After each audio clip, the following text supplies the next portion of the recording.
이시안의 읽은 척 책방. 안녕하세요. 성신여대 겸임교수이자 지식편의점 시안책방의 주인 이시안입니다. 자, 오늘 우리 지식 구독자 여러분들에게 소개해드릴 책은요, 많은 분들이 좀 원하셨던 책인데요, 바로 이 책, 참을 수 없는 존재의 가벼움입니다. 어렸을 때 제가 이 책을 처음 읽었을 때 저는 이 책이 소설이란 느낌이 좀 별로 없었거든요. 그 제목도 그렇고 약간 그 철학책 같은 느낌도 좀 났었고요. 나중에 프라하의 봄이라는 영화로 나왔었는데 그걸 듣고도 제가 아니 이게 뭐 철학책, 에세이 같은 경우인데 스토리가 없는데 어떻게 영화가 됐지? 라고 의아해했던 그런 기억이 있어요. 근데 다시 이 책을 읽어보니까 소설이 맞네요. 그 밀란 쿤데라라는 작가가 자신의 생각과 주장들을 좀 자유롭게, 그러니까 1인칭 관찰자 시점을 쓰기도 하고 전지적 작가 시점을 쓰기도 하면서 이걸 막 넘나들면서 그 에세이처럼 경구라든가 멋진 말이라든가 이런 것들을 다 이렇게 넣어가지고요, 얼핏 보면 이게 무슨 내용인가 싶을 정도로 좀 정신없게 그 형식 파괴적으로 써서 그렇지 실제로 전형적인 소설은 아니지만 소설은 틀림없습니다. 그리고 다시 읽어보니까 이게 이렇게 야했나 싶기도 하고요. 이거 이렇게 생각보다 너무 야해가지고 이거 중고등학교 추천도서에 넣어도 되나 하는 생각도 들고요. 여러 가지 생각이 들게 하는 소설이었습니다. 이 책이 유명한 데에는요, 바로 제목인 이 참을 수 없는 존재의 가벼움. 이거 되게 매력적이잖아요. 이 제목이 정말 한몫 단단히 한 것 같습니다. 패러디하기도 좋고 그런 제목인데요. 사실 이 제목은 우리에게 이분법을 던져주죠. 가벼움과 무거움이라는 것이요. 소설의 시작도 이 이분법인데요. 사실 소설에서는 세상은 가벼움과 무거움, 둘만의 이분법은 아니다 라고 말은 하지만 사실 이 소설은 이분법적인 전자에서 쓰여져요. 무거움은 아무래도 책임이죠. 책임, 그리고 의무, 필연 이런 것들과 연관이 되고요. 가벼움은 즐거움, 자유, 그리고 우연 이런 것들과 연관이 됩니다. 사랑에 대한 태도도요, 우연과 필연이라는 두 가지 태도가 부딪히는 건데요.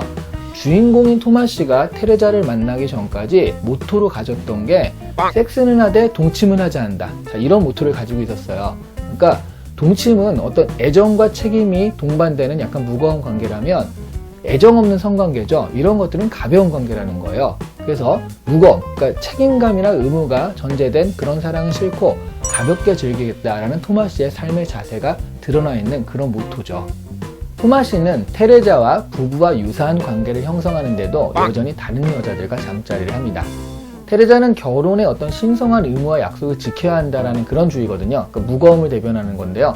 이런 토마씨의 참을 수 없는 가벼움을 참아내요.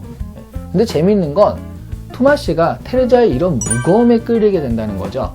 소련군의 체코 침공이 일어나면서 이 두 부부는 이제 스위스로 이주를 하게 되거든요. 토마씨는 거기서도 바람기를 좀 부려요. 그러니까 테레자가 그걸 참지 못하고 스위스에서 떠나서 체코로 혼자 돌아오게 돼요. 그 소련군 치하거든요. 그런데 그냥 그 토마씨를 떠난 거거든요. 근데 토마씨가 바로 이 테레자를 따라서 체코로 다시 돌아오게 됩니다. 근데 예전에 그 공산당을 비판하는 신문 기사를 쓴 적이 있거든요. 그거를 취소하라 라는 압박을 받았는데 이 토마씨는 싫다라고 거절을 하게 돼요. 그래서 하루아침에 잘 나가는 외과 의사에서 직업이 유리창 닦기로 바뀌어버려요. 직장에서 쫓겨나게 된 거거든요. 그러니까 어떤 면에서 토마씨도 약간의 어떤 진중하고도 책임감 있는 면은 분명히 있긴 있다라는 거죠. 그리고 또 하나, 한때 그 토마씨의 연인이었던 사비나라는 캐릭터가 등장을 하는데 이 사비나야말로 가벼움을 대변하는 캐릭터예요. 그래서 굉장히 자유로운 영혼이라고 할 수 있는데요. 이런 자세가 가정이라는 책임감에 꽉 잡힌 프란츠라는 사람에게 굉장히 매력을 느끼게 해서 이제 둘이 불륜관계를 형성하게 돼요. 프란츠가 그의 아내에게 사비나를 소개하게 되죠. 연인이다 라고 공개하는 순간 사비나는 프란츠를 떠나요. 누구의 연인이다 라는 그런 어떤 책임감을 견디지 못하는 거죠. 프란츠는 사비나가 떠나고 안경제비 학생이랑 연인관계를 새로 갖게 돼요. 그러다가 시위에 참가하기 위해서 외국에 갔다가 거기서 강도를 만나서 결국 죽게 되고요.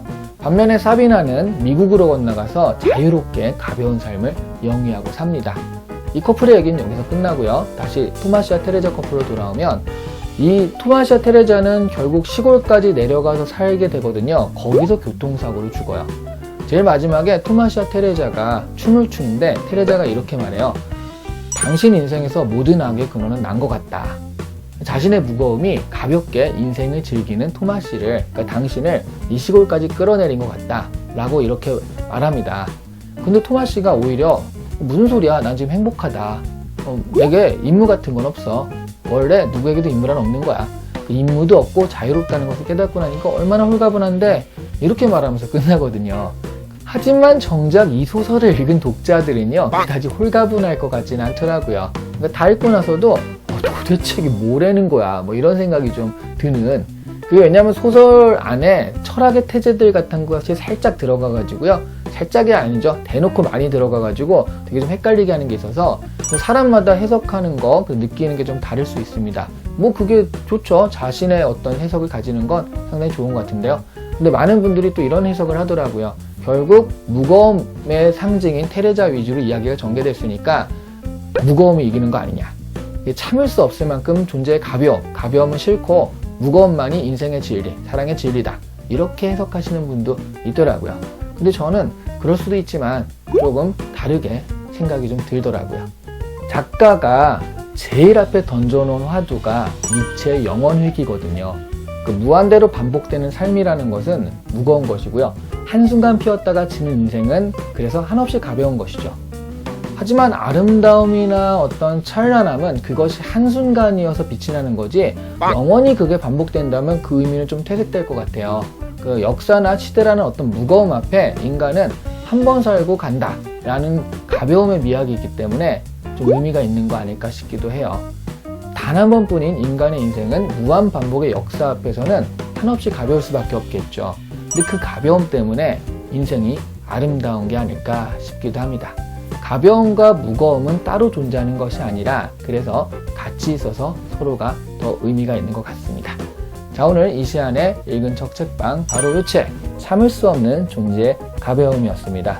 자, 여러분은 참지 마시고 좋아요와 구독 눌러주시길 바랍니다. 오늘은 여기서 마칠게요. 감사합니다.